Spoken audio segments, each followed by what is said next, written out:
I'm riding all night to get back home. I'm a cowboy, not a hard horse I ride. Wanted, dead or alive. Wanted, dead or alive.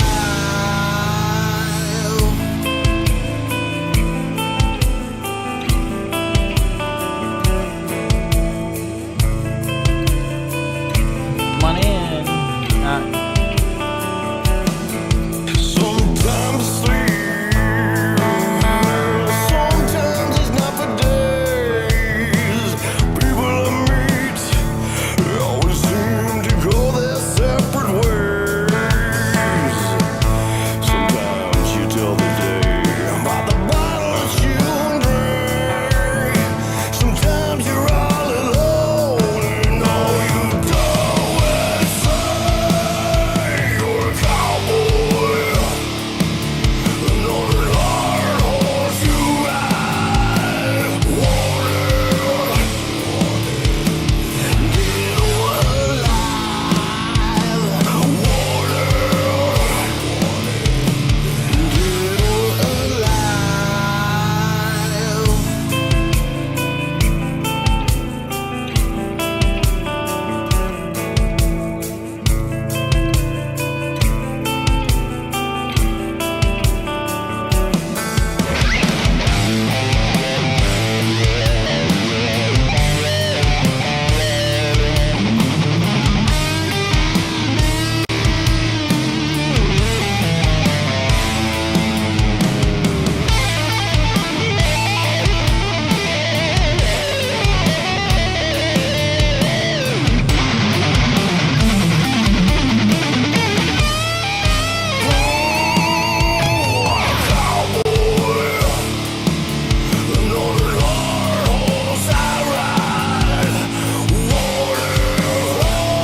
Dead or alive.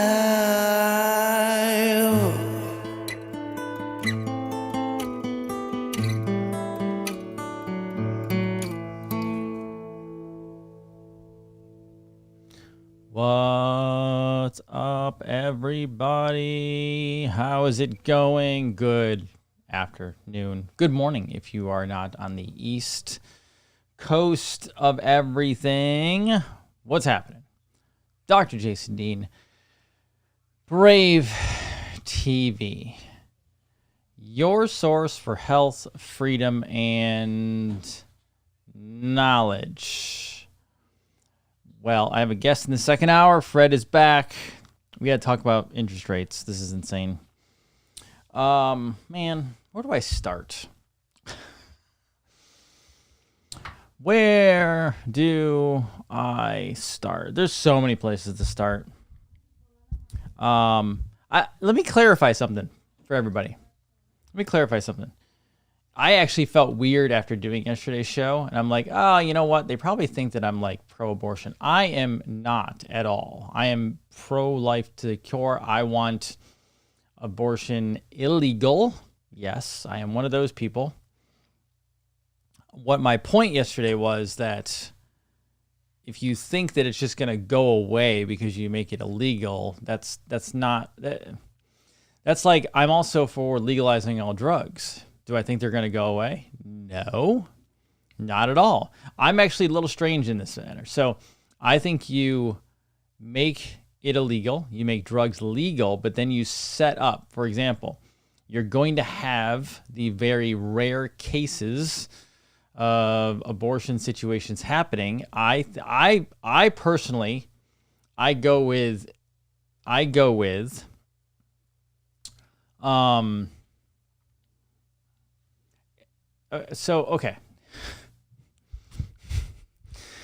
Can we talk? We'll talk a little bit about human nature.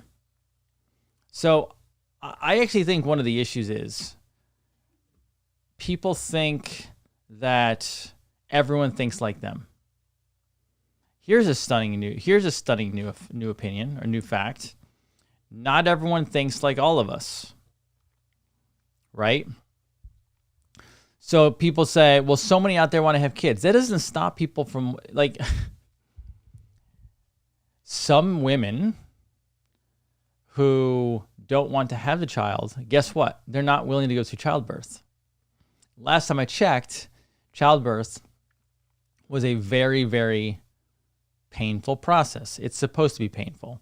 For anybody out there saying, I had drugs, it wasn't painful for me, you're in a different situation. So I'm one of those people that know that there's going to be a small percentage of people out there who still are going to have these done. So why do you not create a system that helps support these people who are in really bad situations? Now, for example, what if someone comes, like, what if you set up this system? What if you set up the system and someone comes in and they lie to you and they really don't have a problem and they weren't raped, whatever? This is why you have the system. No system's gonna be perfect. A lot of folks want perfect out there. Do you think that there's a perfect system on planet Earth? No, there never will be. But if you put a system together of ethical people, and there's a filtering system where you find out who's lying and who's not lying, you get the majority of them. All right? You will get the majority of them. You won't get them all. You'll get the majority. All right? So I am all for making it illegal. However, I'm also for reality, because most people I've learned in America today and in the world are not living in reality whatsoever. At all. So I live in reality, just like this. Hey, I don't think drugs should be illegal. Why? Because there's a difference, by the way, why drugs legal and abortion illegal? Because one's murder and one's being stupid. And you could kill yourself, yes, but you can do whatever you want to you, technically, with a chemical standpoint. But when you bring another life into it, that's a different story. Remember, I go by libertarian rules here.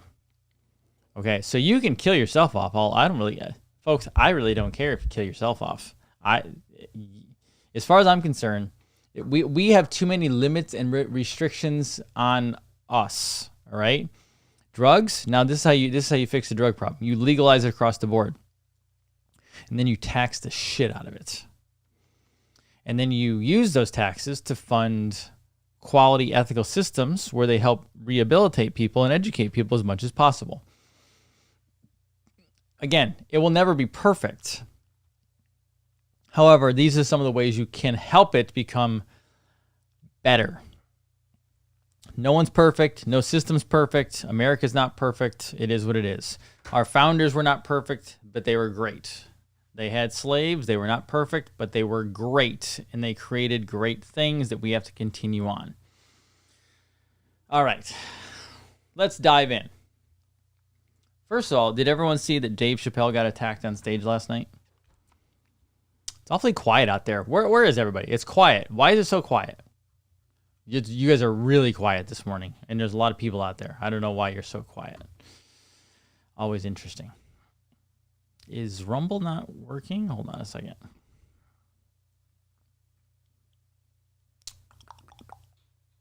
It is not connecting. That's very odd. Let's try it again. Huh. Nope, it's not connecting. Maybe I got banned. That would be kind of funny. Man, like the streams are really messy. Very, very interesting.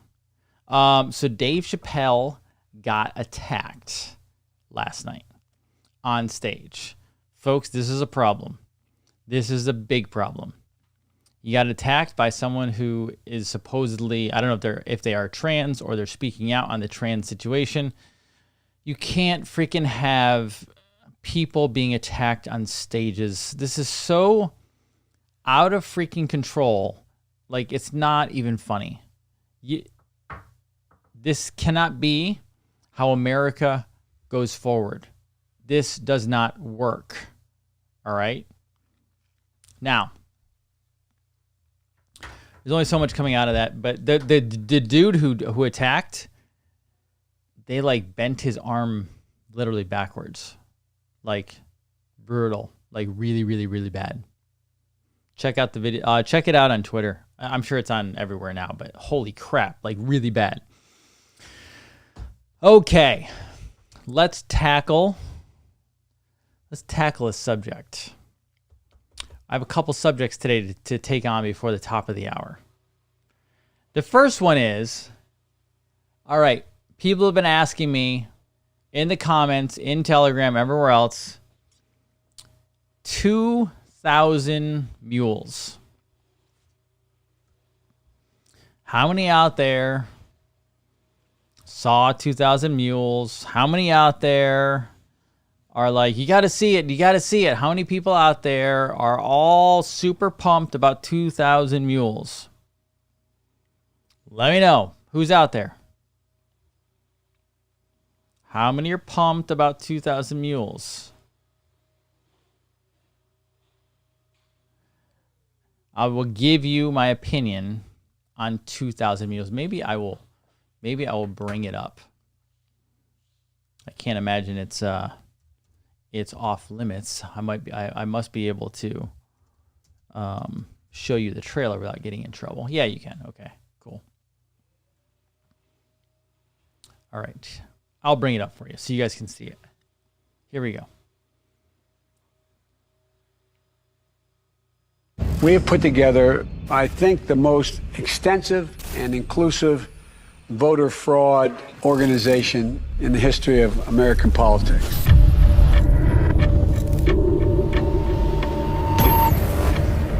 Let me say it again. The 2020 election was the most secure Election in American history. Let me begin by asking a very simple question. Do we know the truth about what really happened in the 2020 election? I think millions of Americans know something went wrong, and they have little pieces, and no one's really put it together. I'm agnostic on this question, and I am awaiting more information. If I believed the president were a Nazi, I might steal an election. Bold accusations require bold evidence, and they haven't seen it.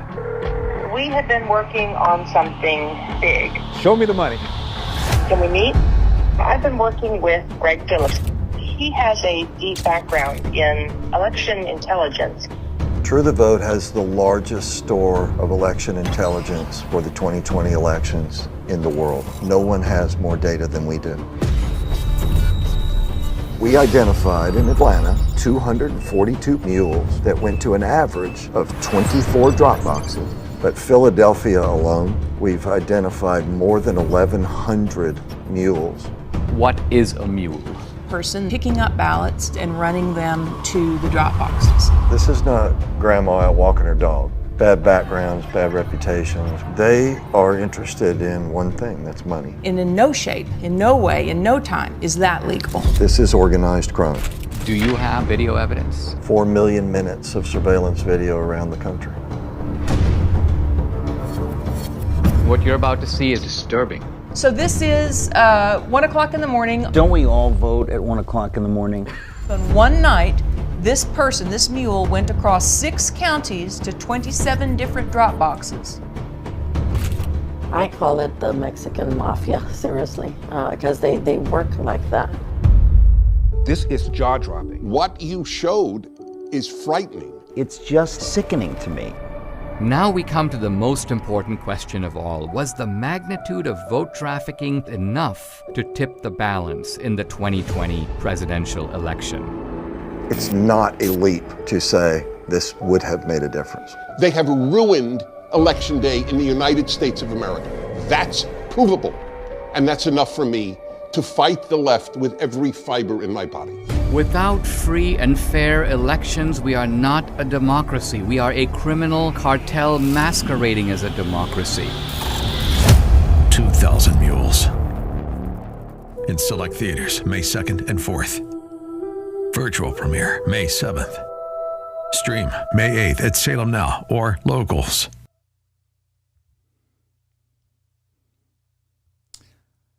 Okay.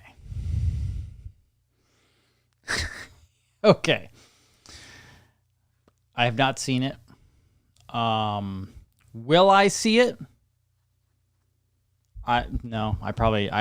Here's my honest opinion, folks. I don't care. I am not against Dinesh. I don't necessarily have a problem with Dinesh. I have a problem with those other people sitting in that room. I don't remember all their names, but there was like Gorka was in there.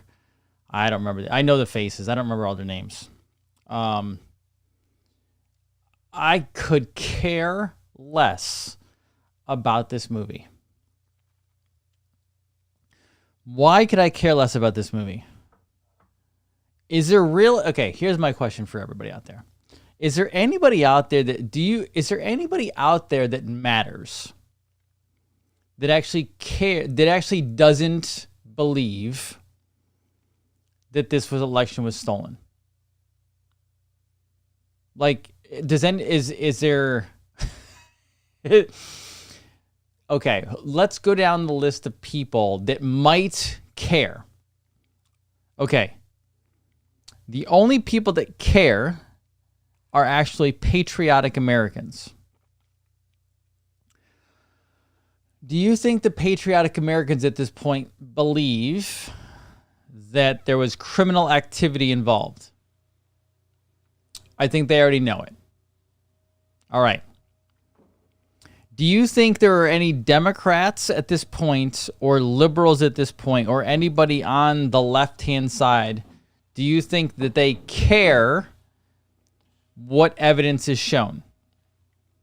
Especially, do they care? Okay, let me ask this question. Is a liberal Democrat or anybody on the left side, are they going to actually watch a movie made by a conservative? That's a real question. So it's called biased information. Dinesh is a biased information source.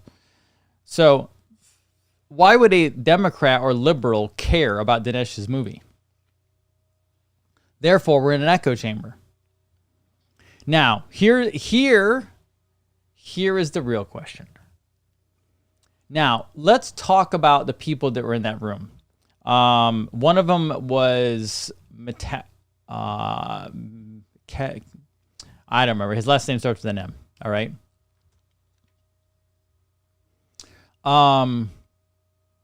The other one was Larry Elder. Another one was the head of Prager University. Oh, another one was Charlie Kirk. Another one was Sebastian Gorka. Dennis Prager, thank you.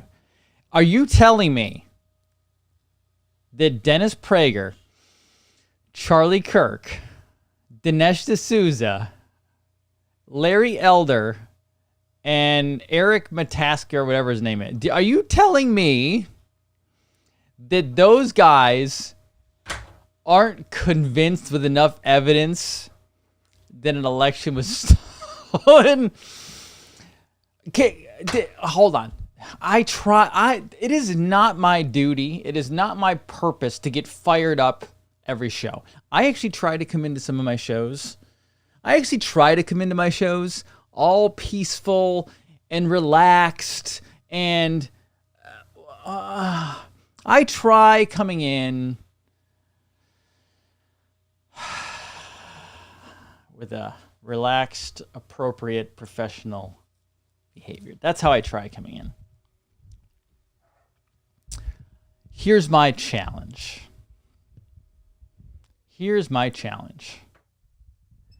Hey, Charlie Kirk, king of your influential mountain at Turning Point USA. Are you really part of a movie?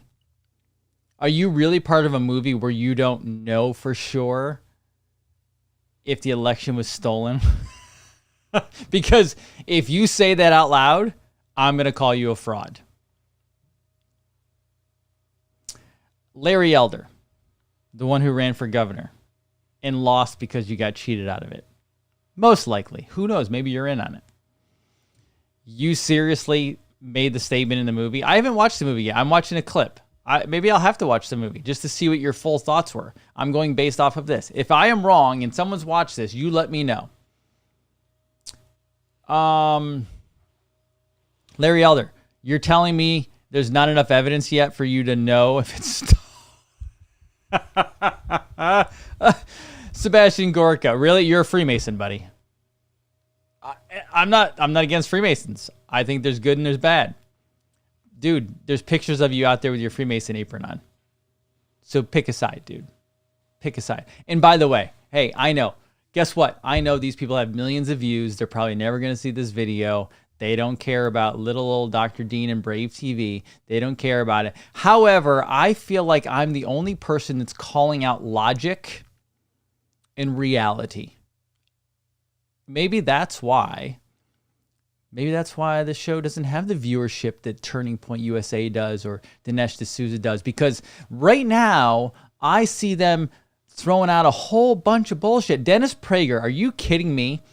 Prager University, with all your cool online videos that you like to tell everybody about the Constitution and America and the Founding Fathers, and you sit on film and you say, I don't have enough evidence. I'm not giving an actual quote. You're telling me, you're saying you don't see enough evidence that it impacted the election.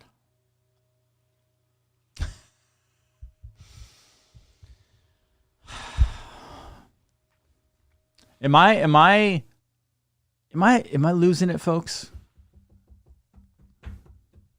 Help me out, please. Help me. Help me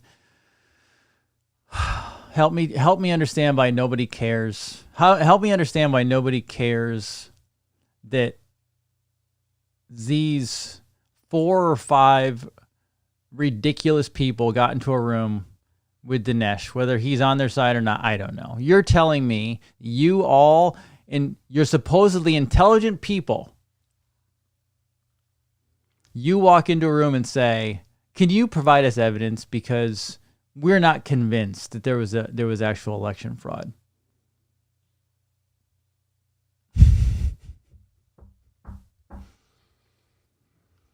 So then tell me why anybody gives a damn about the movie 2000 Mules. Folks, I was done. Hey, can I tell you what I learned about the election being stolen? Like 10 plus, like no, sorry, hold on. Let me go backwards. Over 12 years ago. Over 12 years ago is when I started my little journey down this rabbit hole, and I knew that they were selected. Right now, I thought that we could pull this off. Right? And then how did I know the election was stolen? When did I know? You know when I knew it? This is when I knew the election was stolen. I knew the election was stolen on November 3rd at roughly 10 o'clock in the evening. I knew it because Florida was wobbling. And then I said, Florida shouldn't be wobbling. Florida is red. Florida's red. It's wobbling. It shouldn't be wobbling. It's red. I said, something's not right. And then when Georgia didn't go down at 10 o'clock, I said, they're screwing with the numbers. So at 10 o'clock, when Georgia did not go red, and then when Pennsylvania didn't go, and Virginia didn't go, and the Carolinas were being played around with, when the East Coast does not go down and finish off at, say, 10 o'clock, 11 o'clock latest, when you have Georgia still not being called when the West Coast is going and being called, you know, when they stopped counting and everything shut down is when you knew it was over. And then I was one of those ones that stayed up and watched him at what was it, like 2:30, 3:30 in the morning? I don't even know. And he said, hey, something's going to happen. So when I see 4 or 5, let me use really large air quotes, when I see 4 or 5 conservative influencers from Prager University or the Larry Elder Show or Turning Point USA tell someone that they're not 100% sure or there's enough evidence to overturn or get out of here. Get out of here. Now, let me add on to this. I have this statement to make. I'm going to make a very bold statement here, and I apologize for anybody who can't handle this. Some people might get a little upset at this. It's all right. We'll deal with it. Ready? Here's my take on this. I said, do not count on a plan. However, do I think there's a plan? I think there has to be a plan. But let me make this statement. I do not think that they have any intention of proving election fraud. Donald Trump has the trigger. He has the red button ready to go if necessary, when necessary. But I will say this. This is what I will say. Here's my bold statement. Wendy, hold on to your shoes. You're out there. I know you are. If Donald Trump does not pull the trigger on this situation in the near future, most likely this year, guess what? Then I do not. Let me. I really got to clarify before I give you the punchline. If Donald, so this is my assumption. This is the trigger. They have it all. I know they have it all. If Donald Trump does not have the trigger and he does not have it ready to go and he is trying to prove election fraud, then I do not want him anywhere near presidency of the United States, either now or in the future. And not only that, he is also complicit in treason. Now, before everyone freaks out and says, if everyone freaks out, I did not say I don't support President Trump. I said, if President Trump doesn't really have it all, and he is trying right now through the Mike Lindells of the world and the Dinesh D'Souza's of the world, if he doesn't have the trigger to pull, the trump card to pull, to show everybody what happened, if he doesn't have that, then he is as guilty as they are, and he is also guilty of treason, and I want him nowhere near the presidency. Now, why do I say that? Because if you don't know, and again, I'm not beating out Donald Trump. I'm telling you that if right now in reality, Donald Trump really didn't get it all, and he's trying to prove it through like this stuff, then we're in trouble. Because he knew it was going to be stolen. How do you not know it's going to be stolen? So either This is the two scenarios. Either we're screwed and he doesn't deserve to be anywhere near the presidency, or there is a trigger that's going to be pulled. This is the reason I say this. Because 2,000 Mules is not going to impress anybody.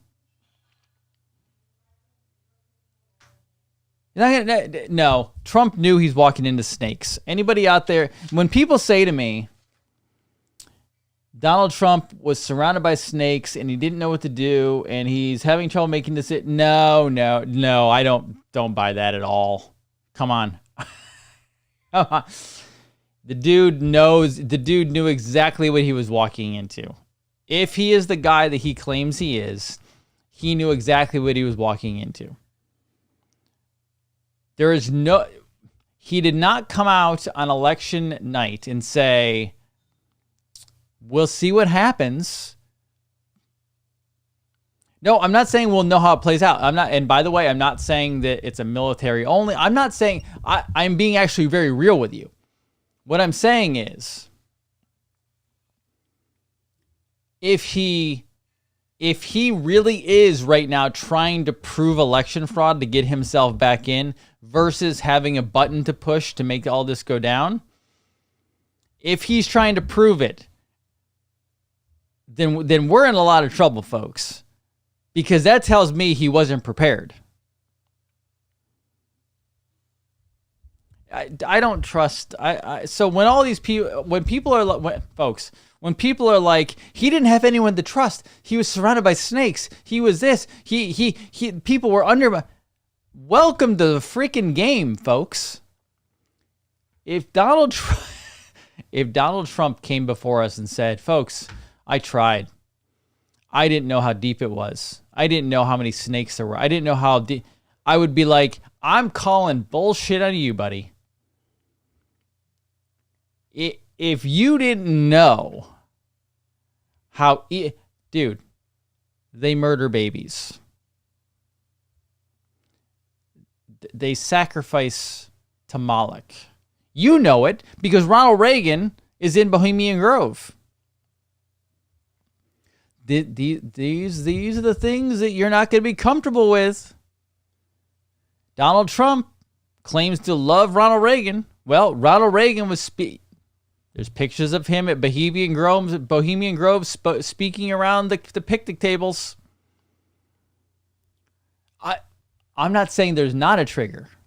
I'm not saying there is a trigger. I'm just explaining to you, folks, logic. We got to play out the logic game, okay? I mean, like, honestly. Now, I will give you this bit of insight. This is the insight I'll give you. Is go watch Bo's last two videos. Go watch his last two interviews. He is calling something to go down between, and Dr. Tina also backed this up. Okay. Dr. Tina also backed this up. He is calling between, did he say I don't remember if it was May 4th or May 6th and June 6th. I don't remember which one he said. I'm not disagreeing with anybody out there. I'm just telling you what. So, folks, okay. I'm being very careful on who I say go watch. And this is the reason why. Remember what I said.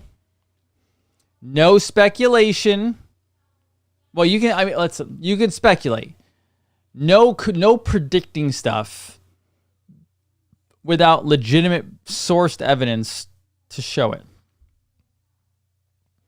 So this is the one thing that Dr. Jen and I and Nicolette and a couple others were talking behind the scenes about this yesterday. This is the one thing about Bo that is freaking rock star. Bo sources all of his information and it can be cross-referenced. All right? It can be cross-referenced.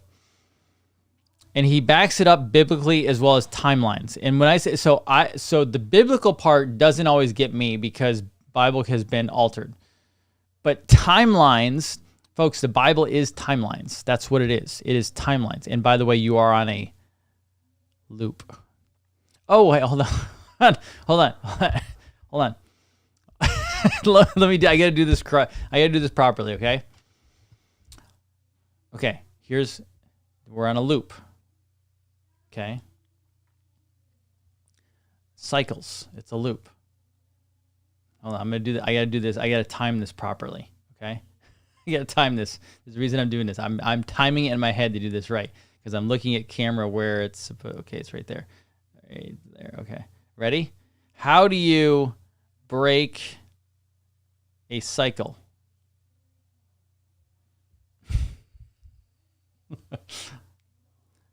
You got a cycle. You have a loop. How do you break a loop?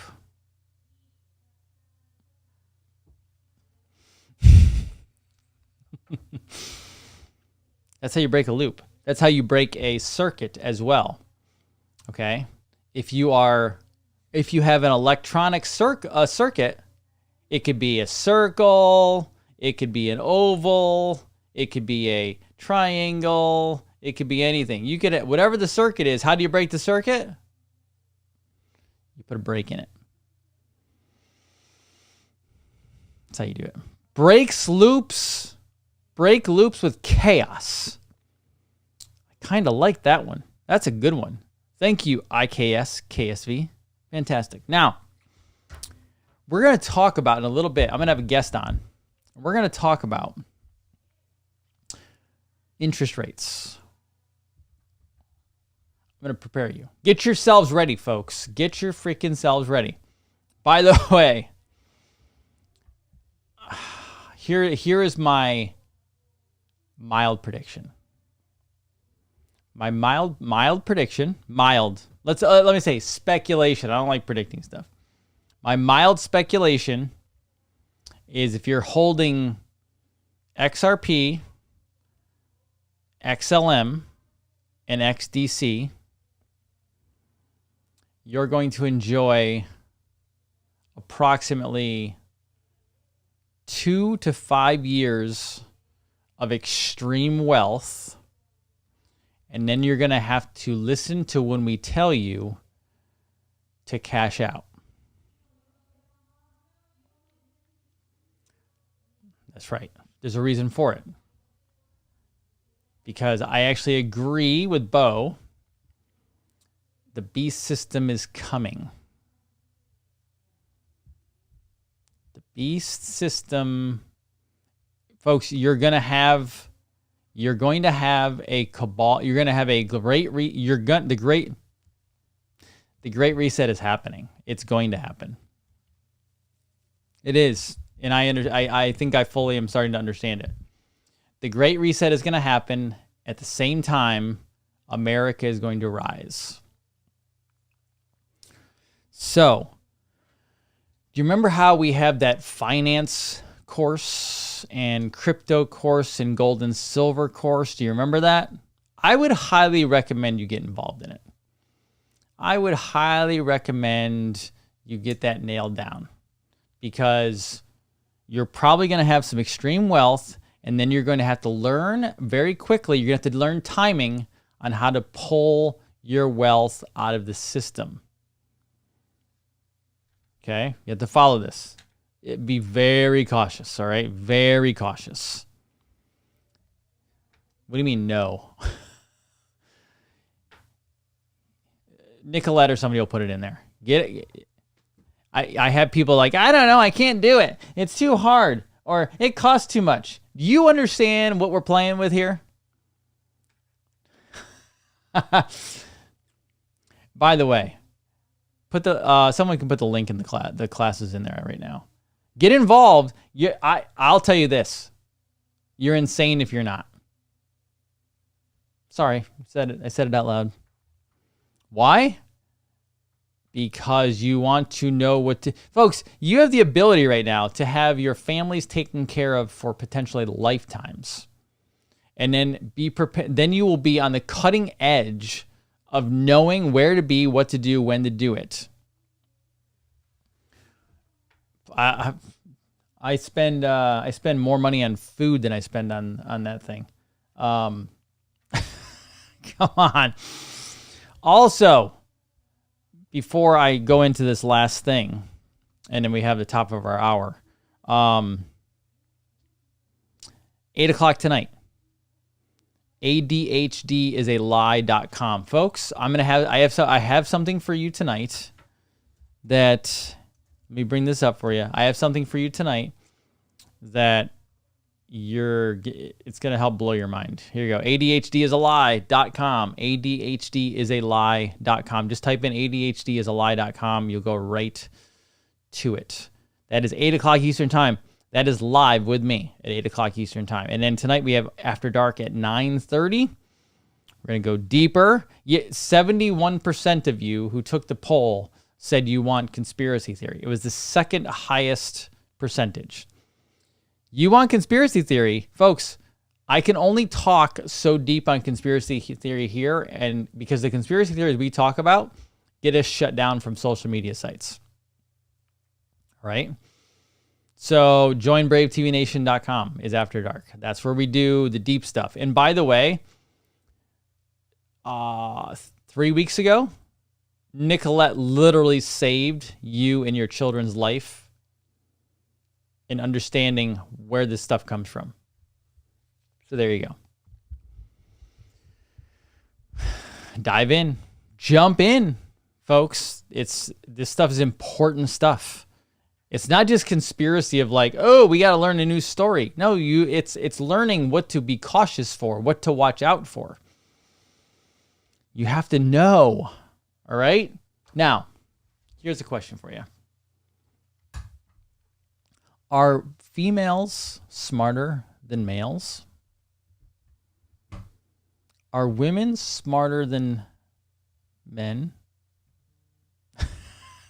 That's like, okay, this is the reason I ask. Okay, can I explain this to you? By the way, fullmoonprotocol.com. Get it in now. Full Moon Protocol. The full moon's coming. Get it in now. Okay. This is why I say, are women smarter than men? Now, I will say this. I was raised by my mom. So I'm not a female, but my mind works. My mind works watching a woman think. All right. Okay. This is the reason I ask. Men are the most complicated people to wake up. Ladies, I know you're going to be like, I told you. My husband won't wake up. He thinks I'm crazy. He thinks I'm nuts. Blah, blah, blah, blah, blah. Okay. Is anybody agreeing out there? The reason why, well, this is why.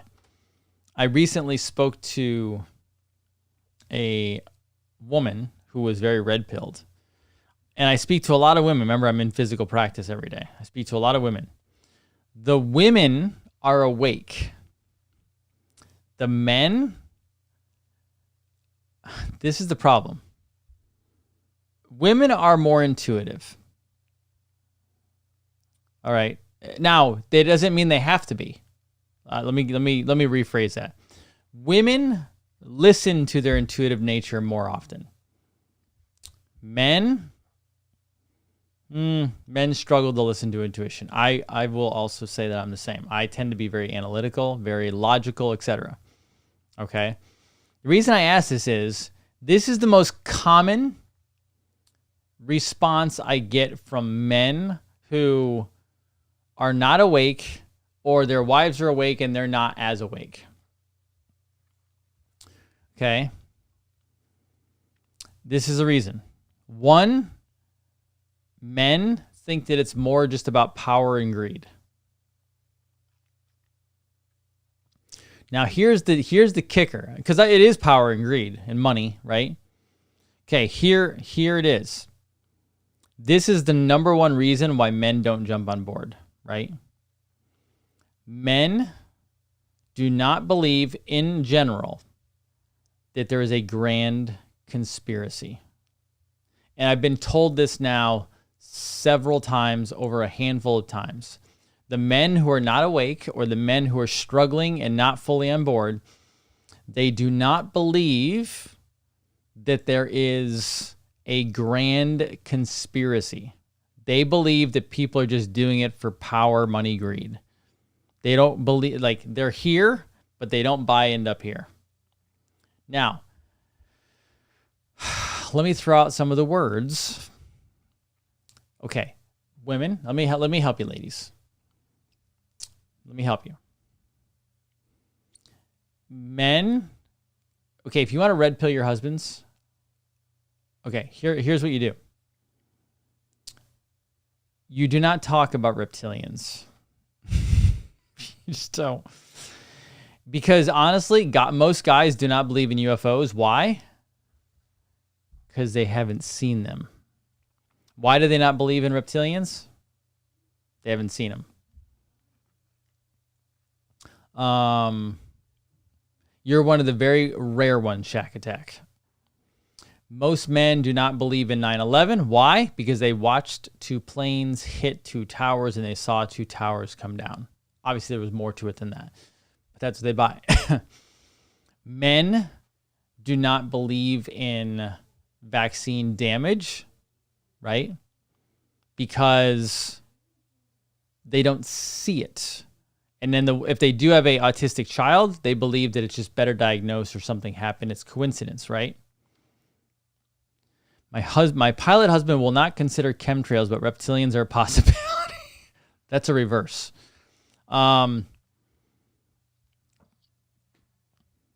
Yeah, no, I'm not. Now, again, this is general. I'm not saying every guy is not going to wake up. Like, obviously, I'm a guy. I'm very awake, right?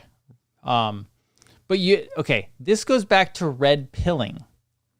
Folks, don't be like me. Please, don't be like me. Do not be a Dr. Dean.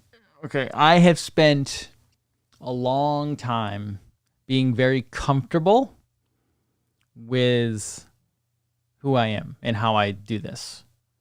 For example, if I put a truck wrap on my truck that says conspiracies all over it, I'm cool with that. Do not do that yourself, because if you think you're crazy now, they're going to treat like you're gonna. So here's the thing. Here it is. Ready? I don't care what society thinks of me. Okay, because here's one of the many reasons. I grew up in chaos. There was no order in my life growing up. It was chaos all the time. I sometimes respond better in chaos than I do in peace and calm. If you give me peace and calm, I'm kind of like, if you give me peace and calm, like I have to go on vacation next week. This is not an easy thing for me. My wife doesn't like chaos, right? So she gets a little anxious in chaos. She likes peace and calm.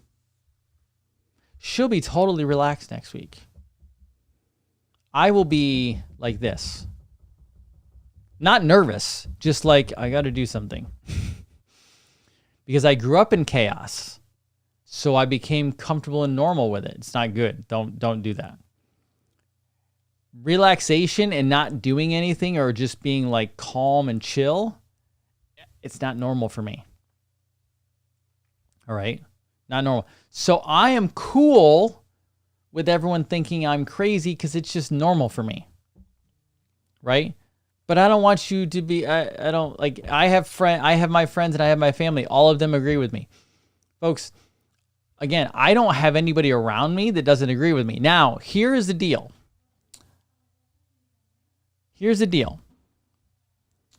How do you start helping your partner wake up? Yeah, laying on a beach, give me like 20 minutes and I'm like done. You know what my relaxation is? Zip lining from 100 feet up in the air, snorkeling or going underwater. Like, I'm the person that you need to throw in the Shark Tank and have the great whites come and like do their thing. I'm like, oh, this is cool. But if you put me on the boat to relax in the sun, I'm going to last like 15 minutes, 30 max. I'll probably just fall asleep.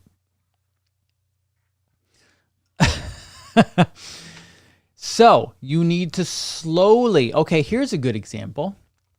Why don't you show them that Pfizer just made $26 billion in Q1, all right, in Q1 of this year.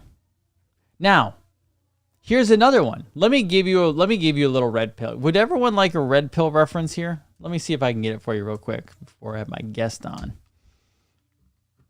Let me go find it. Of course, my Twitter is being dumb. Okay, here we go. Let's see if it works. My Twitter has shut down on me. That's awesome. There we go. Now it's working. Okay. I'm going to send you one here. Here we go. I'm going to show you. This is one of those things that you show them. Here is COVID vaccine injuries .com Twitter page. Stories of injuries, at Stories of Injuries is what it is. This goes through and actually shows people who are dying and impaired from the COVID vaccine.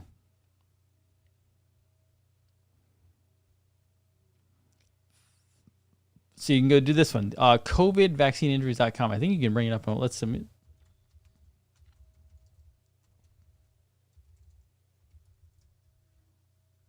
Here you go.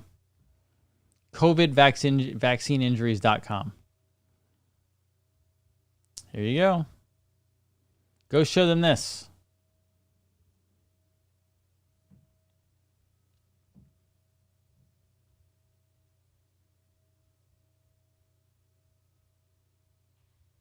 No joke.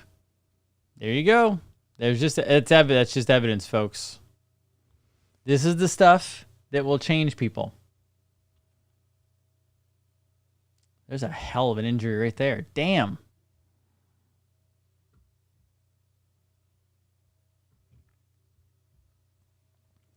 This is the stuff that wakes people up.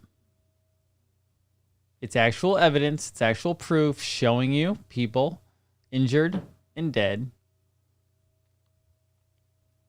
from the vaccine. This is how you do it. All right? Does that make sense? That is how we wake people up. You're not going to wake people up with the number 17.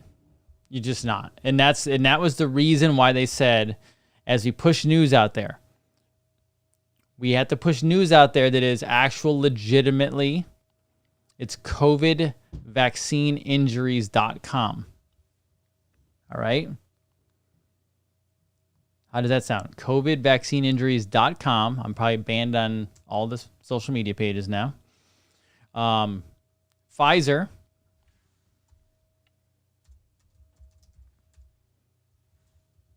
$26 billion. Here you go. Go to the news. Boom. They changed the news. It was up there.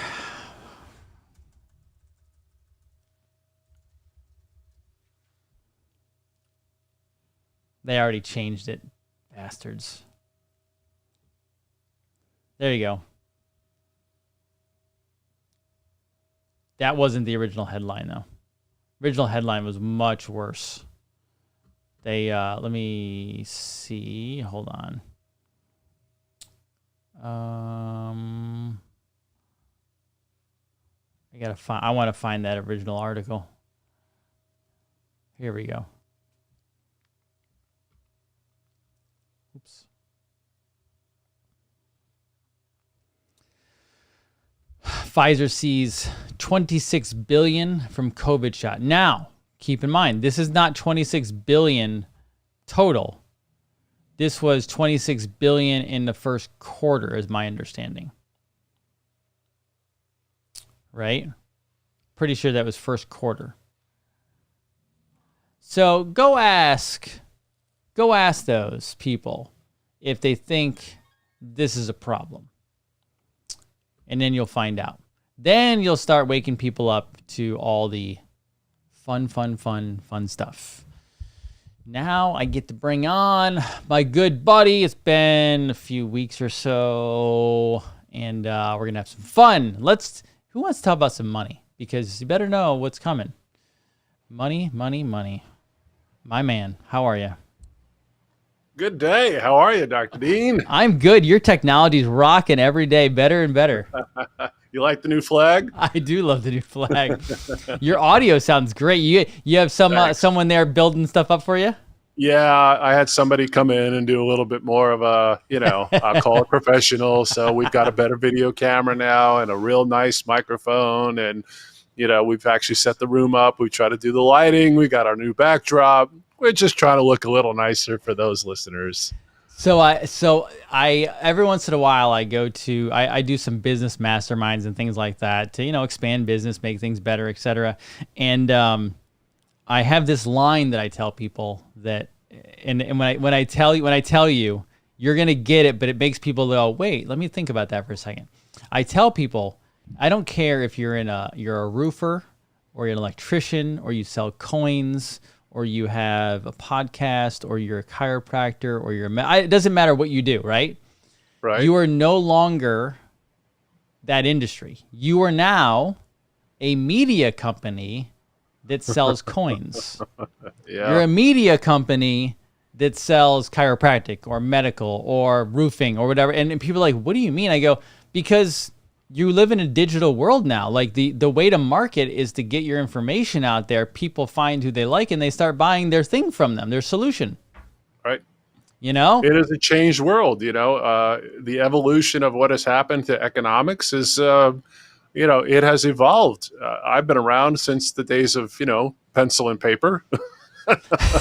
And when a fax machine was a thing, and then that became outdated, and then it was email, and email became the rage. And if you didn't have an email account, how do you conduct business? And then that evolved to websites, and of course you had to have a website, and then functional websites where you could actually conduct commerce. Yeah, that was still it is recent. We've become so adjusted to it. It's happened so fast.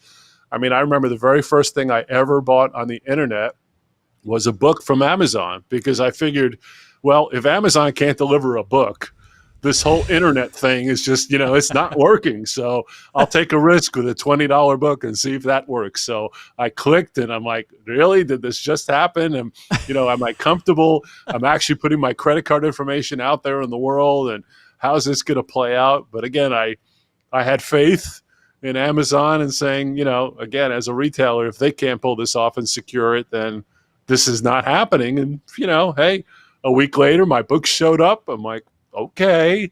And little by little, look how far we've come. And now, yeah, just like you're saying. So I've got a funny trivia question for you. Oh, please. I won't probably answer it correctly, but go for it. Well, it's an odd one, though. So what was the very first meme to go viral, or what year did the first meme go viral? You're going to be surprised. I feel like I read this or saw it somewhere, but I didn't pay attention totally. I want to say, I could be completely wrong, but I want to say early 2000s, but I couldn't tell you the meme. 1765.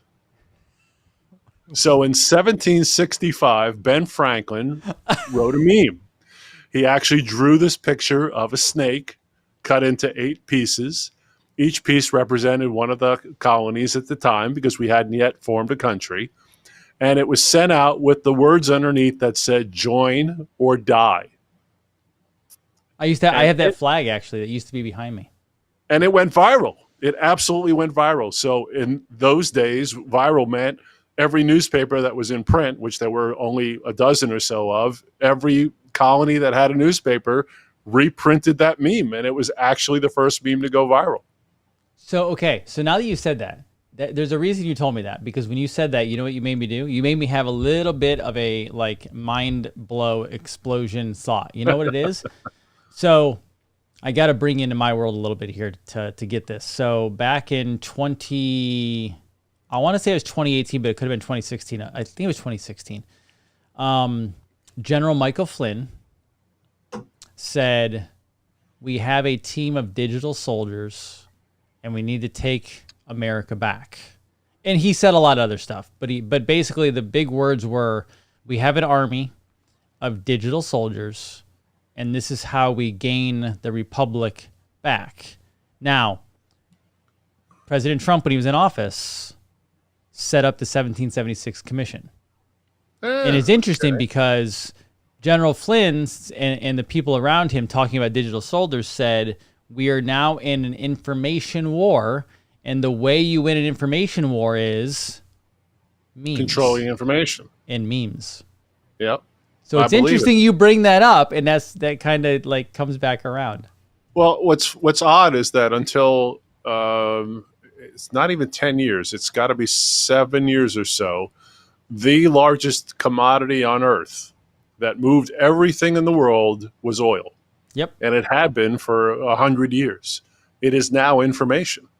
Information 100%. is now the number one commodity on earth, and all commerce is being conducted around the use of information, the gathering information, all those little things that happen when you click on a website and it tracks where you're going, and they subsell that to 7 or 8 other companies that have nothing to do with what you were looking at, and they all share that information and sell it amongst other parties, and that's the world of commerce now. Oil has been subverted by data and information.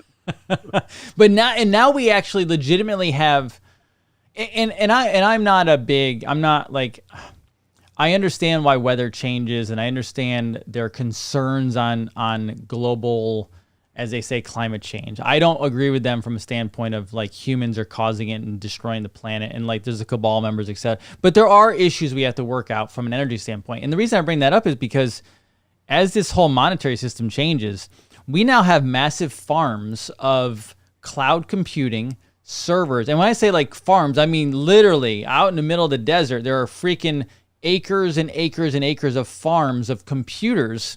Right. You got to figure out how we're going to power this stuff. And at the end of the day, I'm an oil guy for like vehicles and stuff, but you actually do have to think about, okay, how are we not going to pollute the whole planet, but still make this stuff run because we have to have it now? You know what I mean? Sure.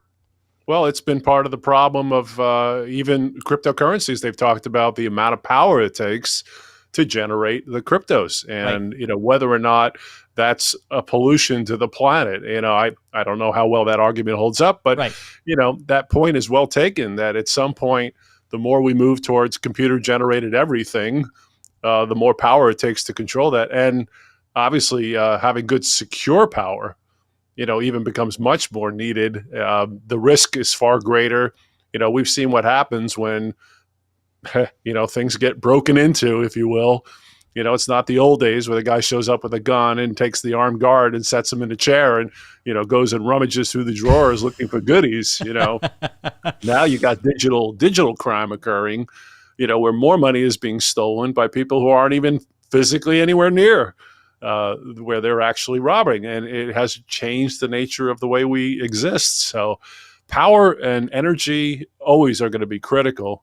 And the control of it and security of it, I think, is going to be the far-reaching problem.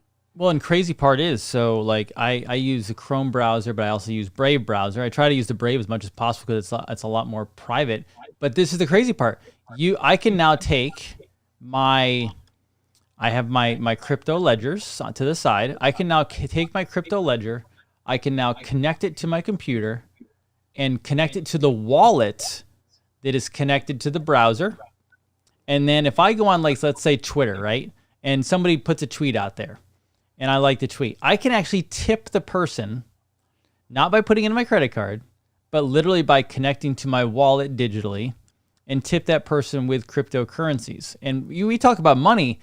We are evolving into, money doesn't change. It's still an exchange, right?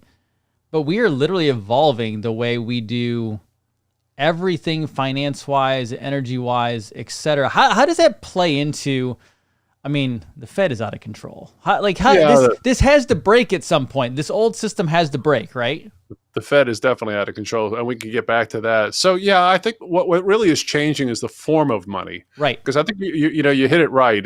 Money is always going to be that method of monetary exchange. So, how do I buy goods from you, and I transfer my capital to you, and you transfer back to me the goods and services? How does that transaction occur? The fundamental problem I've had for quite a while is that the United States has been running a currency system that has been based on good faith and credit. And the good faith and credit is coming from a government that is running up so much debt that interest payments are choking, its ability to sustain its budget. And, when the interest payments alone are choking someone's ability to repay their debt, you have to question the stability. Yet we persist in believing that this will continue. And I have been of the mindset for 30, almost 40 years now, and I still maintain it, that the idea that the dollar would implode completely still seems unrealistic to me. I think the idea that the dollar would lose perpetual value moving forward is inevitable, and we're losing money now at a faster pace than we've seen. In fact, there's probably a whole generation of listeners that have never experienced the inflation we've had the past year or two. It's been 40 years since inflation has been where it is now, and it's something new for people. But I had this conversation an hour ago. I was talking with Patrick. The funny part about this is that the inflation we experience now is so visible that anecdotally people experience it on an everyday basis. Right. It's hard to not see it. Your wife will go to the supermarket and may come back and go, "Wow, can't believe how much I had to pay for that chicken today." I just paid almost $20 for a fresh gallon of orange juice from Whole Foods when I was out of town. I was like, I would not normally do that, but I actually did it because I was like, I want to show people this is insane. $20. Almost 20. It was $17. Almost $20. Wow. Okay. So these are things that, everyday people experience in everyday life, and it is hard to ignore. And I think that's one of the problems that the Fed is experiencing now is that, I've talked about that. For me, I look at inflation at the moment the money's created, which is way ahead of where most people experience it because you don't feel it at that moment. It takes time for that to filter through the economy and cause the effect of rising prices and forcing wages to go up and everybody experiencing the day-to-day change in the value of the cost of goods and services. So I've been looking at this inflation problem for 2 years saying we have a huge inflation problem. And even the Fed was in a state of denial until 6 months ago. They're like, well, there's no inflation. Well, okay, it's temporary. It's transitory. It's going to go away. Yeah, well, okay, that didn't work. And then when they were saying that, I really had a hard time trying to get my head wrapped around how could they persist in this ridiculous premise that inflation was going to be transitory when it was really obvious that all the money they printed hadn't even been filtered through the economy yet, which means we were going to experience a lot more of this. And that was before supply chain problems. And that was before the Ukraine invasion. And then the Fed eventually came around and said, yeah, I guess we were wrong about that. So we're going to stop saying that word, and we're going to take out the word transitory and remove it from our statistical data and accept the notion that inflation is here. Well, then it was supposed to remain low. And of course, it just came back at skyrocketing levels. First 6.4% CPI, then an 8.4% rise. I mean, the numbers that we're getting now, we haven't seen in literally 40 years. And now the Fed is facing the problem that they can't hide the reality. Right. In other words, everybody's experiencing it. So the state of denial has come to an end. So now, okay, we have to address it. And what are they going to do? Well, we're going to raise rates to solve this problem. But everybody is saying, okay, the problem is GDP is stagnant. It's barely growing. In fact, it was going negative the last quarter. And so raising rates will kill GDP more, correct? Exactly. So how do you fight the inflation by raising rates to fight off all that money you printed, but not hurt the economy moving forward by raising rates too far and too quickly? And I don't believe the Fed can pull this off. So simultaneously, this is not going to end well. This is going to be great, right? And today they're not only going to announce that they're raising rates, and I guarantee it'll be a 0.5 point raise. I mean, if it's not, I'll be shocked. But they're also going to talk about the unwinding of this balance sheet. And this is where it gets a little weird. So after 2008, when the market environment was close to the absolute collapse of the economy, as close as we've ever come as a country, we resolved that problem by, the government giving $1 trillion to the Fed, $900 billion in that emergency. response, and they said, this is what we're going to do. We're going to spend this money. We're going to solve this economic problem. By the end of 2008, 2009, by the time the Fed was done with all that manipulation, there was about $4.5 trillion worth of debt that the Fed had purchased from the U.S. government in the form of mostly treasuries and mortgage-backed securities. Now, this was their way of moving that economy forward and stopping the economy from stalling by printing a lot of money. They know that creating a lot of cheap money helps the economy. So the last 2 years, for example, the Fed printed so much money and made it so cheap that companies were able to buy their own stock because they could borrow money from the Fed at almost zero and drive the stock prices of their own companies higher just simply by going out into the open market like an individual investor and purchasing their own stock. It's genius, but also criminal. Well, it's, I don't know, it's criminal. It's a tricky way to make your stock go up, right? So now about 30% of the growth in the stock market in the past 2 years has directly come from companies intervening and buying their own stock. Now, we knew this would come to an end when the Fed said, we're not going to make that zero interest rate money readily available anymore because we've let the inflation beast out of the cage and it's escaped and it's running amok in the economy now. So we got to get the guys out there to go corral the beast, but get it back in the cage. And how do we do that? Well, we raise interest rates. So now corporations can't utilize that tool. They've had to report earnings, and now they have to have absolutely killer earnings to sustain these higher prices that their stocks have gotten to, because a lot of that value wasn't real. It was just artificially inflated by the cheap money. And what happens if you're a company and you don't come out with a great earnings report, or God forbid, a kind of a weak one? Like Amazon, Netflix, crushed. Like all these companies, these woke companies just got their butts kicked. Big time. I mean, look how much Netflix and Amazon went down. I mean, we're not talking a couple of dollars. We're talking huge amounts, percentage-wise, 20, 30% of the values of these companies getting stripped overnight. And this is the fundamental problem going forward. So the Fed is now sitting in this very weird position where it needs to fight back inflation problems it's created by printing all this cheap money, which they had to do to move the economy forward. It now wants to raise rates to fight that inflation problem, but it's afraid that if it goes too far too quickly, the big money guys are already betting that we're going to head into a recession because of this. They're piling into that pool. Pretty much is certain that as much as we know the Fed's going to raise rates, that they're going to go too far. And they're going to end up cranking the rates too quickly because they waited too long. Now they're going to force the rates too high and they're going to send the economy into a recession. Now they have a real problem, because if you want to deal with a recession, there is a mechanism. It's lowering interest rates. But you can't raise them to fight inflation and lower them to fight off a recession simultaneously, and do that while you're trying to unwind about $5 trillion off of your $9 trillion current balance sheet. So this is going to create a lot of volatility going forward. And they kick out the idea that they might want to pay off almost $2 trillion in student loans. Yeah, that's another thing. The government is throwing that around. So, because what? We have all this extra money. We might as well attempt to do that too. But so this is my question for you. You come from, I have a little conspiracy in my back pocket. That's how I work, right? You come from 40 years of really understanding this stuff, understanding the basic principles of money, et cetera, and, constitutional money, what it is, why it moves, what it does, et cetera. Are we not at a point where this is just completely insane and crazy? And I'll ask about some mechanisms of how we get back to like maybe sound money, but aren't you even at the point of like, you guys, what are you doing?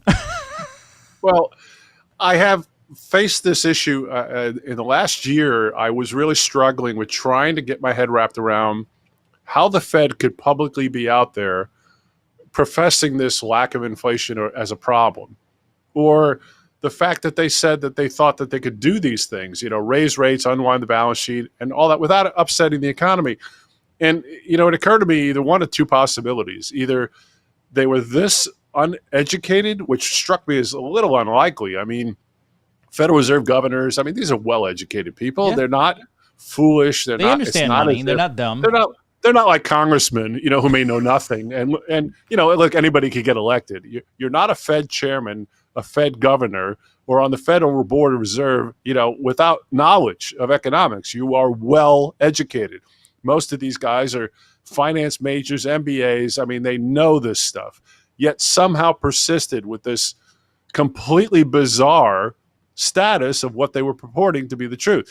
So it either occurred to me that they really truly didn't understand basic economics and that somehow that was lost, or they knew that they were completely full of crap. Greedy as and hell. They had to sell this to the public because they were afraid if the public really understood what was going on, that it was going to create a perception that they couldn't address. Economics is weird these days. A lot of what happens isn't just the mechanics and the reality. A lot of it is perception. A lot of value in what we believe to be true comes from the perception of our belief. And if that perception is rocked, look how fast it can change, like those stocks you mentioned. It goes right back to good old greed, doesn't it? Yeah. Good. I mean, I'm sure they're doing favors for wealthy people somewhere, and they need money to change. And I guarantee you, those companies that wanted to buy their stocks with their own money, I bet you there were conversations. I mean, if we opened up their text messages and phone calls and voicemails, I'm sure there's some. I can only imagine. Well, think about how much money these CEOs made in the past 2 years. They get these bonuses based upon stock value increases. So they were making just gobs of money. The record numbers of CEOs that were making hundreds of millions of dollars in bonuses last year was enormous. I mean, they were definitely benefiting from this. That's insane. So I was listening. I want to clarify this for myself because I don't fully know, but it makes sense to me. I was listening to someone yesterday. They were talking about silver, and how silver is being held down, et cetera, and that from a standpoint of inflation, but interest rate. So the inflation rate they were saying was not as low as they say it is. Basically, it's much higher, right? They said you wanted, it's about 50% higher than what the government reports. Okay, and so he was saying, which made sense, if you really wanted to fix this or needed to fix it, you would have to have the interest rate be like 18 to 20% to get anything under control, and they're obviously they're not going to do that. Is that No. the case? Can you unpack that? Well, yeah, I guess the thought process there is that if you really wanted to address the nature of the problem, the size of the problem, which has become enormous. Again, I know we throw it around, but when we're talking about trillions of dollars on a Federal Reserve balance sheet, that means if they try to unwind it, and they're talking about aggressively would be $100 billion a month that they're going to try to sell of what they're holding. At $100 billion a month, it'll take them over 4 years to unwind the 4 or 5 trillion that they've added just in the past 2 years. Not including all the stuff before that. And that still leaves us with the 4.5 trillion we had before that, which we're still carrying from 2008. We're in 2022. We are still carrying issue from the debt we accrued in 2008. So where we are now, I think we'll be experiencing this going out about 10 years. So if you wanted to try to really absorb it all and knock it out, you would really have to crank up rates, dramatically. But, how do you do that in an economic environment that is anemic? You've got a slowdown happening around the world. It's much worse, which has also been kind of bizarre. There's this dollar index, and I think we've talked about it a little bit. It's the relative strength of the U.S. dollar compared to foreign currencies. And a couple months ago when it was at 93 and 94 and climbing, we looked at that and said, wow, that's getting pretty strong. It's like 103 right now. It's the highest it's been in 20 years. Now, normally that would suppress the price of gold and silver. Drop them through the floor. But as much as impactful as it has been, it's barely budged the gold and silver markets. They might be down a little bit from recent highs, a couple of dollars on silver, maybe $80 on gold percentage-wise, 5-6%, maybe 10% on the silver side. And that's the most we've been able to depress the price of silver with the dollar hitting 20-year highs. And that's just an indicator that people are not buying it. In other words, they're not getting behind this idea that the dollar's strengthening is real. it's become the idea that we've talked about of the cleanest dirty shirt in the laundry. So China's growth is zero. Europe's growth is near zero. Asia's growth is near zero. And if you're an investor out there in the world and you try to figure out what do you do with your capital, if you're a foreign country and you're holding billions of dollars, trillions of dollars, what do you do with it? Well, the US dollar, still as weak as it seems to us and as insane as it seems to us, is, believe it or not, still more attractive than a lot of other foreign currencies. So a lot of foreigners are piling into the US dollar, which is what's creating this relative strength. But I'm not buying it. I think it's a... Well, it can only last so long, right? I mean... That's it. It won't last forever. It'll last for a period of time until new statistical data comes out that overwhelms this current euphoria, which will last a few days or a week, and then we'll be back to normal, and everybody will recognize, oh, yeah, I forgot we had inflation. It didn't go away last week just because the dollar got stronger because Europe was doing poorly or China's doing poorly, that they're piling money into the dollar. Again, I don't buy it. I think it's all nonsense. And, I think about the conspiracy theories. It was in the 70s that the first conspiracy theory came to me, which was that there was a problem with we as a country leaving the standard of gold and silver against the dollar. I was too young to understand it, but in my gut, I knew there was absolutely fundamentally something wrong with this decision. I always worried about things that needed to change in my lifetime that had been good enough for hundreds of years. Why suddenly now are we deciding that this is no longer necessary? That just struck me as very odd because I just didn't believe that the people that were in power then were smarter than the guys that were around 200 years ago. They're clever. They're not smart. Yeah. And here we are now. We look at the onslaught of what's happened to the value of money in the past 40 years. But I am perpetually inquisitive about what people deem as valuable. And I think it comes down to recognizing, what really does constitute money beyond the ability of conducting commerce. So, yes, you can do your little, crypto tip to your person on the internet, but what really establishes the value of money these days? And I think that the only real valuable money left is the original gold and silver that was minted as currency in the U.S. I think it's the only remaining true valued money, which is why I've been suggesting that, people make sure that as they look forward the next few years, since there's so many things that come up so quickly that we could never have anticipated, we wouldn't have talked about Ukraine. We wouldn't have talked about COVID or things like that a couple of years ago because they weren't a thing. But now they're a thing. So who knows what's going to happen in the next few years and what might come up that we can't even possibly even think about. One thing that's sustained itself, though, over decades and centuries has been the value in actual gold and silver. And in the U.S., since they stopped minting this stuff and there's a fixed supply of it, it just seems to me it's the only intrinsic valued money left. And it's why I really think, especially now, people need to be stockpiling physical gold and silver against everything that's happening in this current economic environment. It totally makes sense. I mean, that's why we preach it all day long. That's why we use you. People are like, why? Well, why Fred over all the other ones? Because this is the education you have. It's actual real numismatic gold and silver. It's constitutional money. Now, this is where I throw in some hopium. I'm hoping, man, something happens. Could you, and we've gone over this before, but I feel like it's constantly evolving and it's making more sense here and there.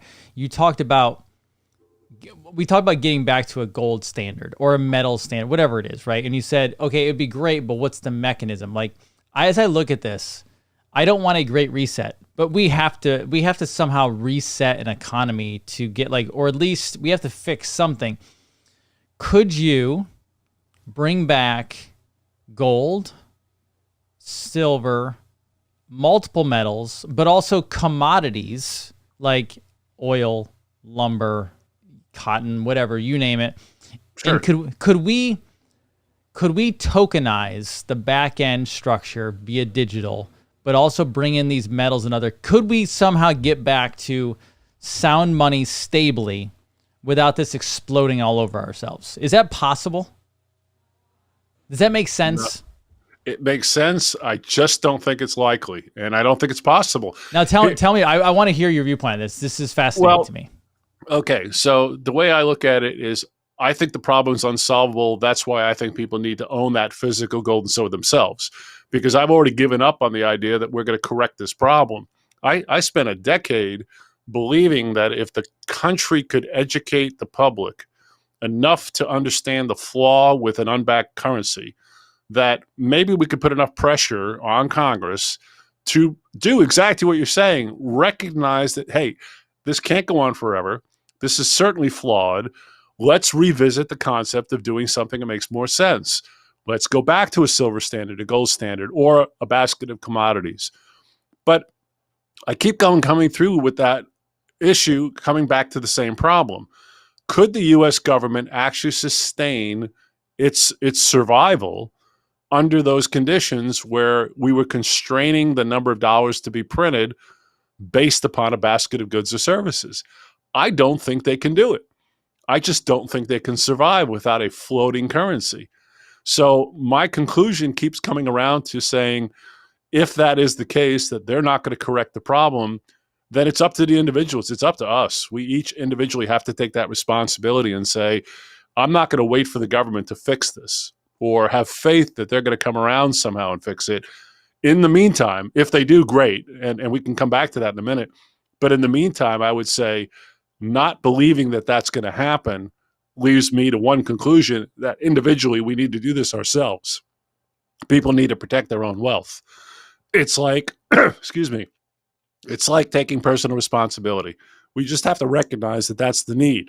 Now, if the government could come around and somehow say, okay, we're not going to print any more money unless there's a value established to it based upon whatever you want to pick. And I don't care what it is. It would have to be a commodity that you can't grow in your backyard. Obviously, it has to be something that's got to be reasonably difficult to accumulate. There has to be some controlling interest of it somewhere that somebody has access to. And, that's why gold and silver are brilliant, as a backing for currencies. And I think that would be terrific if we could accomplish it. But I just don't know that the government could actually survive under that constraint. People said, can we go back to a gold standard? Well, first of all, the mechanics of that would be really difficult. But even if we get past that huge leap, which is huge, and somehow do this, could the U.S. government, that is 32 trillion in debt, manage to survive without the ability to, how would they do this? Give away money to the student loans? How would they forgive loans like that? How would they I don't think you send can. stimulus checks to people, when we have bad economic environments? How could they do all of that if they couldn't print that money without having something backing it first? I don't think they can do it. If you put it back in our hands, if I follow, so us buying gold, us buying silver, et cetera, right? Could we ultimately force them back into it by us purchasing up so much and almost not needing the dollars anymore? Oh, that would take a lot. I don't think there's enough gold and silver on Earth. Yeah, there's not enough gold and silver on Earth to do that. I mean, there aren't enough coins left to do that. You could absorb all of the gold coins ever minted in the U.S. for, honestly, a few $1 billion would probably clean out the market. I mean, it would be gone. There just wouldn't be enough of this stuff readily available for the public to be able to conduct commerce with it. So, we'd float something against it, which would be cool.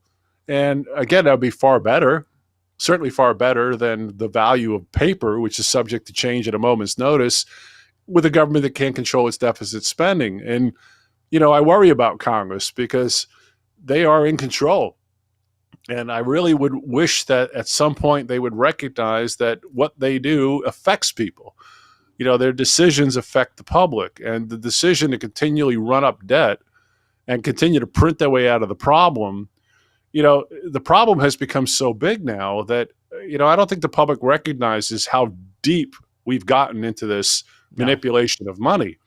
I don't think we ever would have expected in the Reagan years. They're not even educated on basic math, honestly. Not to be a jerk, but Yeah, the numbers are are just so nuts. uneducated that they have no concept of the financial system. And it's, listen, is it really their job to be that educated about it? Yeah, to a point we could argue that everybody should be aware of these things to a point.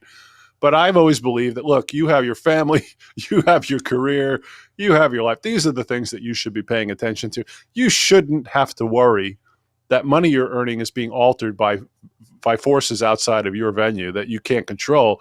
And I think that's disheartening. You know, there's nothing worse than having done the labor, earn the money, save the money, put the money away, then pull it out to spend it and find it just doesn't buy what it was supposed to. And you're kind of figuring out, what did I do wrong? You know, I played the game according to the rules. So where did I go awry? It comes back to recognizing what is really money. What is it? You know, is that paper dollar that we spend, is that $20 bill that you use to buy that gallon of orange juice, is that really money? And if so, will it buy the same amount in the future? Is it a storage of value anymore? You know, the old days when grandma would put money under the mattress, you know, would work well 3 generations ago, but Not anymore. Doesn't play out very well anymore because the value of money is changing and changing much more quickly than ever before. It's a very bizarre world when, you know, we have to have such complicated economics just to be able to make the economy work. You know, why do we have to have the Federal Reserve have to be so stringent about its intervention into the economy? Why is everybody like hanging on every word that they say? I mean, you know, this report coming out today, this rising rate comment that they're going to make, everybody is just, I mean, they factored in this 0.5 point rise, but everybody's waiting to hear how they plan to deal with the balance sheet. The headline's going to stun everybody as if they didn't know it was coming. Yeah. Well, I think factored in is pretty much the game plan here. All the Wall Street guys have pretty much assumed it's a 0.5 point rise. Now, if it's something different, boy, there's going to be reverberations everywhere. There's going to be a lot of market volatility. So I don't think the Fed will do anything unexpected today. But the big question is, how will they address the balance sheet? How does the Federal Reserve sell back into a market $4 or $5 trillion worth of debt instruments while the government itself is still trying to sell new debt because it's running shortfalls? How do those two things work simultaneously? Where is all of this money that's going to buy this stuff coming from? Countries don't have that kind of capital. Governments don't have it. You know, corporations don't have it. Individuals don't have it. There isn't enough money out there. And if you remember how this works, if the government has a bond auction today and they're going to sell, let's say, $3 billion worth of 2-year notes, and let's say they don't sell $3 billion worth, they sell $2 billion worth.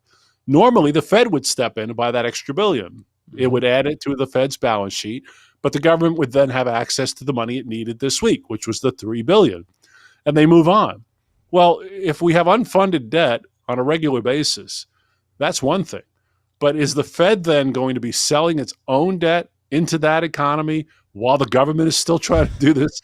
And simultaneously, if the Fed isn't going to absorb the extra that the government can't sell every month, who's buying it? So how's this all going to function? And if they can't sell, that means that the government's running shortfalls. That means that the debt is going up. And that means the interest payments are going up. That puts a bigger strain on the economy. And let me tell you how this plays out. There are only 2 inevitabilities here. Number one, and I assure you this will be the case, your taxes are going up. There's no question about it. I just got hurt so bad by them, though. Well, it's going to get worse. I know. It has to. I mean, if the government can't raise the money through selling debt, the only other way it has to get revenue is from taxes. I know. But there's so it's going to have to raise taxes on somebody. This is now you're going to see wild, Dr. Dean. This is what I don't understand. Okay, so I'm a business owner. You're a business owner, right? Yeah. I do well. You do well, but I'm not like a billionaire, right? I'm not a Bezos, obviously, or a Trump even, or anybody like that. You can't pull blood where there's no blood. Like, even if you taxed all the billionaires, there's not enough there. Nope.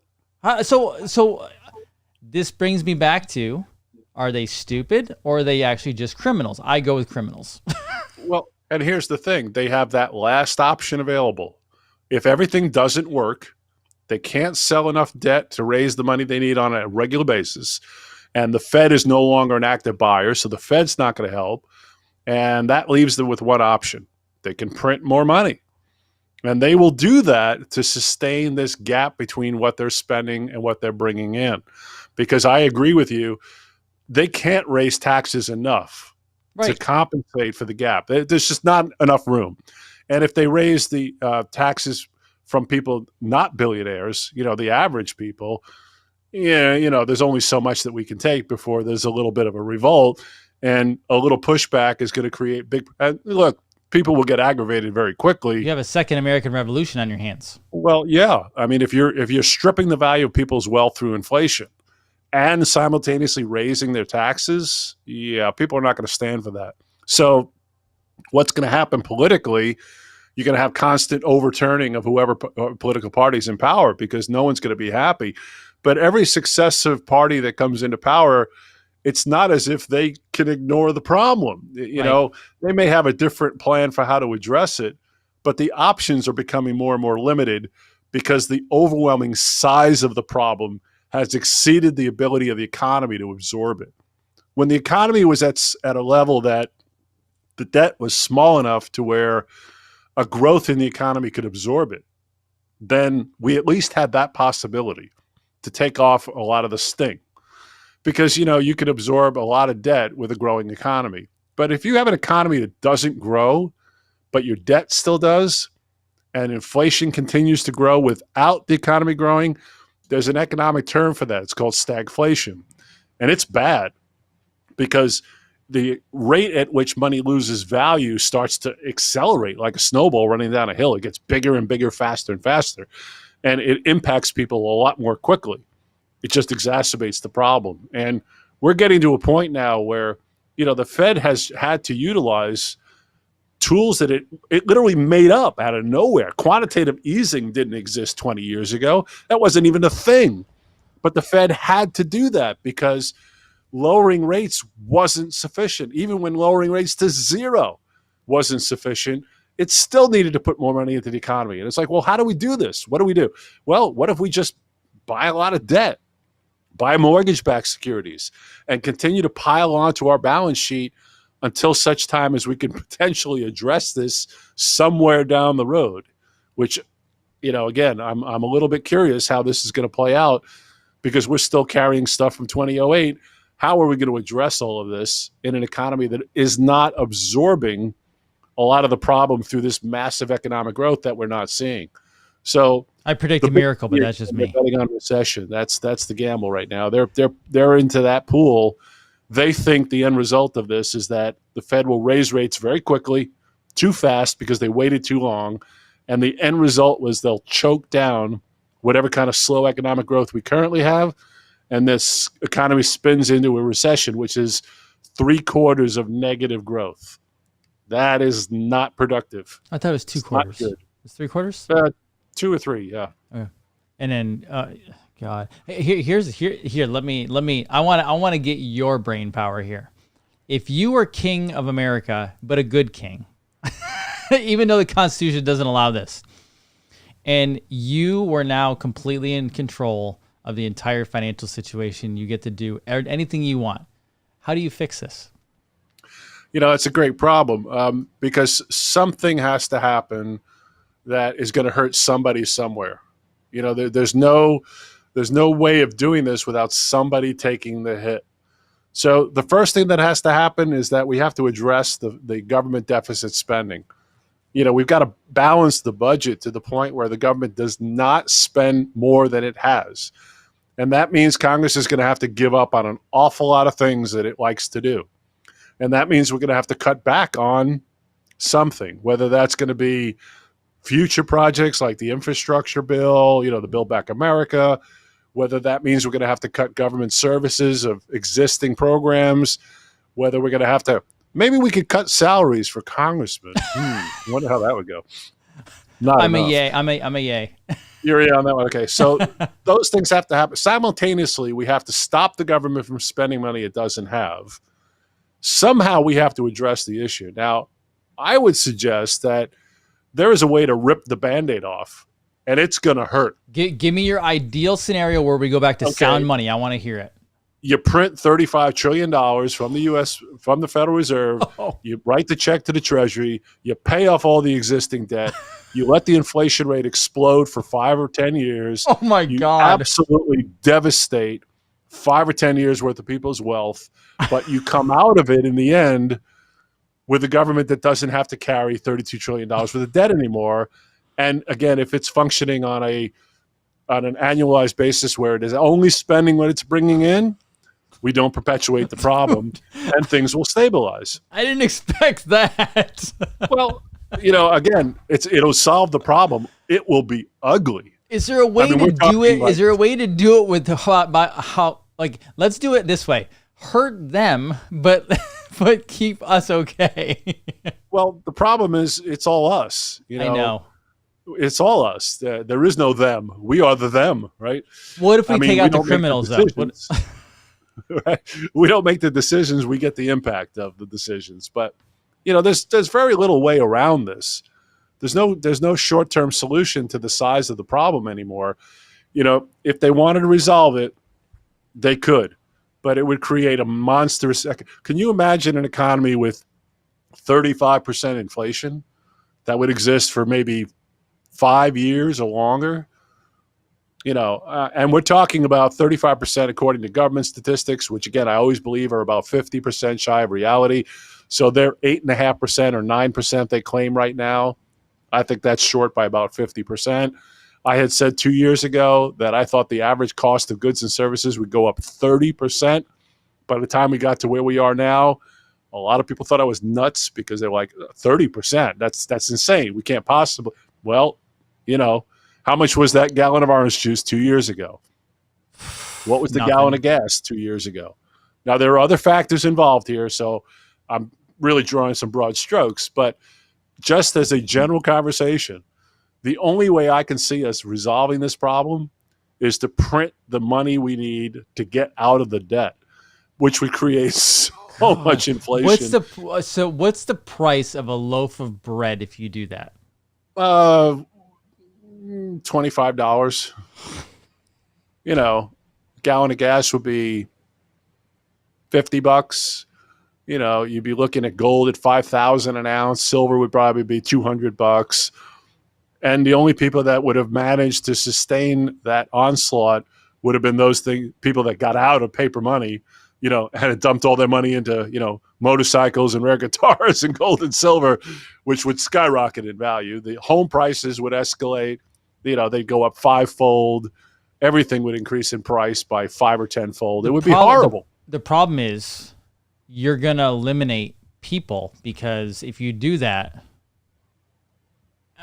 the old people will die on the spot. Of course. When they see their bank account and they have no money in retirement, they're literally going to have a heart attack.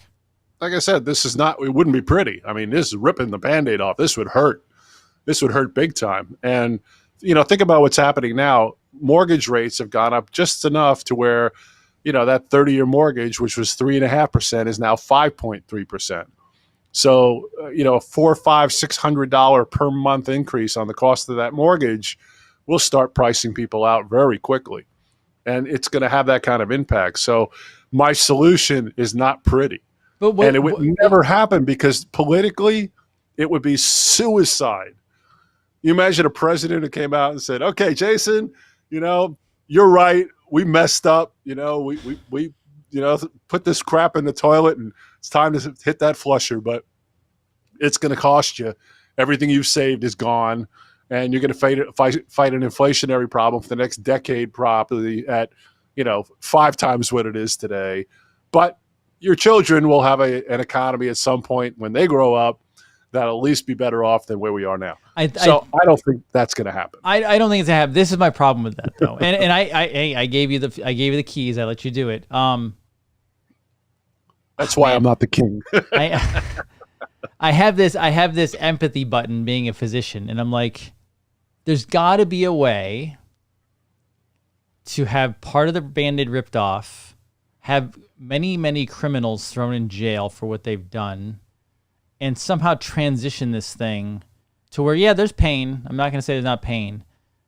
But, man, when I hear that, I think when I hear both sides of it, whether it's what you just said or I hear what they're doing, I just can't envision America, I envision it being over kind of thing, because who's gonna be able to pay? Like if you have to pay for $25 bread, you're not going to go get goods and services from other people. So then businesses all fail. It's going to have a complete cascading effect across the entire economy. Right. All the luxury goods and services, and all the things that people do that are fun and entertain, all that would come to an end. And so somewhere there's a middle ground. The problem is that's what the Fed is trying to figure out. Where is that middle ground? How do we deal with the onslaught of the problem we've created and not kill the economy? And somehow politically, you still have to sustain the ability of getting reelected. So, everybody wants to see this fixed, but no one wants to be the guy that has to pay the higher taxes. So, all right, we're all going to point toward the billionaires. Well, let them pay more. Well, okay. But they've mathed that out. You could take 100% of what the billionaires earn and it still wouldn't pay this off. So, there's not enough room in raising taxes alone to solve the problem. There's not enough room to do any part of this by itself and solve the problem. My conclusion is that the problem is going to continue perpetually, and what they're going to allow is this insidious, slow stripping of the value of money, so we don't experience what I'm suggesting would be the end result of printing our way out, and we don't have that $25 loaf of bread. Let's have it go up 10% a year, 8% a year, because again, it hurts, but it's livable. We can live through that. And that's about what they're going to try to do, is find that balance point. How far can we, how many times can we stick you with the pin before you scream, ouch? Can we do 2 times or 3 times? How deep can we go in there before it really starts to hurt? And they're going to try to find this happy balance point. But I think in the end, there's going to be a huge change within the next 5 or 10 years. It's going to be very clear how much the value of paper has been changed. And I think the increase in the value of physical wealth is going to also be equally visible. And I think those people that are able to put money away now into the physical side of the world should be piling in, especially when we get these little weird strengthening dollar market opportunities that are very short-lived, but they create a little bit of a dip in the prices of the metals. These are buying opportunities that we're going to wish we had going forward. Just like I go back and wish for the days when, gold was 800 to 1,000 and we would pull back to 8.25.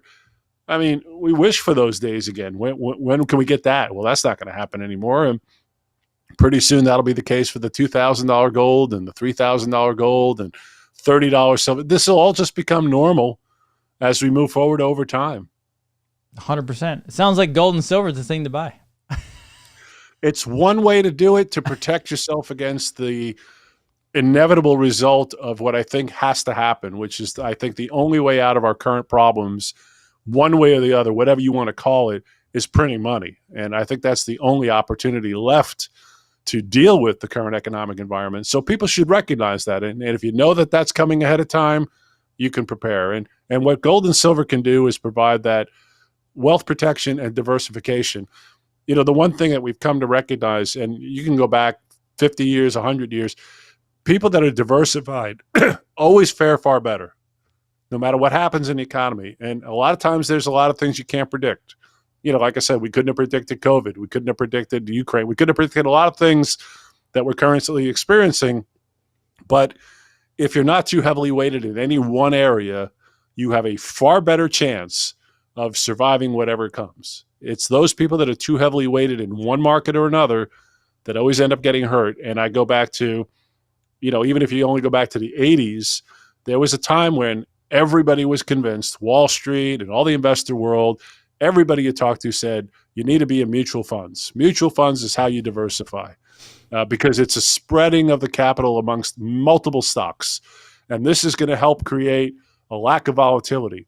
But nobody thought about the fact that they were all still stocks, or that the entire stock market might go down. So when that happened, the mutual fund market collapsed. Then it became real estate. And everybody took the same mentality. Within a few years, coming into 2006, everybody was saying real estate doesn't go down. It doesn't go down. So not only can you buy real estate, but you can leverage real estate. or you could buy securities against real estate, or you can leverage securities 100-fold above the underlying value of real estate and still make money buying these assets. Why? Because real estate never goes down. Right. Until it did. Then that entire market imploded. So where we are now is the same problem. Don't buy into the premise that a paper US dollar, even though it's at a 20-year high now relative to foreign currencies, is safe. It's not. It is not a safe haven. It is subject to change, and it's going to change more quickly than I think a lot of people are prepared for. 100%. Before I let you go, here's a question people ask, and I want you to be able to answer it. Going on uscoincapital.com or calling Fred and Donna is not like going on whatever JM Bullion and buying a couple $100 worth of coins or anything like that, right? You guys do consultations, you talk with them. Can you kind of, in a couple minutes, take people through why you do that and kind of what the direction you point them in so you understand, where they're coming from? Yeah. Again, for us, the purpose has always been the same thing. I've been fairly single-minded in this idea that it's about diversifying one's wealth and protecting one's wealth. So, like any market, a little bit of intelligent planning is a lot better than randomly venturing into the market. There's some times where, they say a blind squirrel will find an acorn. All right. So, and there are times where just about any form of gold and silver has got to be better than paper money. And I do believe that that's always been the case. But within that world of gold and silver, there are a couple of different ways to go. One of the things that troubles me is that money laundering became a really big problem for the U.S. government with large amounts of cash. So they instituted regulations through the banking system. That's how they resolved the problem. They knew they couldn't stop the transactions from happening, but if they could regulate them, they could control what would happen so that they could at least capture a lot of the wealth. They stopped printing $1,000 bills and $500 bills so that transferring large quantities of money logistically became more difficult. Well, people then moved to other things, and one of those was bars of gold and silver, and it became a big commodity for money laundering, where a lot of illegal mining would occur, and gold could be transferred to refiners in the U.S. who would refine this illegally mined gold. They turn it into money. They put this money back into the hands of those that illegally mined it. And eventually what they found that they were doing, whether they intended to or not, was they were helping with massive amounts of money laundering from drug cartels. Oh, wow. So the government said, okay, what are we going to do about this? They started regulating the commodity of gold. That's why there are so heavy regulations that exist now on bullion. They've imparted those on the dealers, myself, and the way they do it is they make us the responsible party. I'm supposed to know that if I'm dealing in bullion and you've bought gold from me, that the money you used came from a legitimate source. Should it turn out that's not the case, I am guilty of assisting in money laundering because I didn't follow the anti-money laundering rules. And because of these obligations and regulations that the government continually tweaks and makes more and more restrictive, I do not like the bullion markets. I do prefer constitutionally issued gold and silver in the form of money that was minted by the government back when, I always say this, we were smart enough to make money out of actual gold and silver. And that is the form of gold and silver specifically that we like to refer to people. And I do like to talk to people about what they're looking to do with their money. Are they planning for a short term, a longer term? Is this money they're putting away for their kids, grandkids, for their retirement? Do they own any other physical wealth? Are they only in paper? And it's a matter of making sure that we do this appropriately and then try to make the smartest recommendations for people's needs. Older people, for example, I think, are smarter to buy more commonly traded gold or silver coins. Younger people, they may consider some individual rarer pieces that are not quite as liquid per se, but really tend to grow very well over the long term.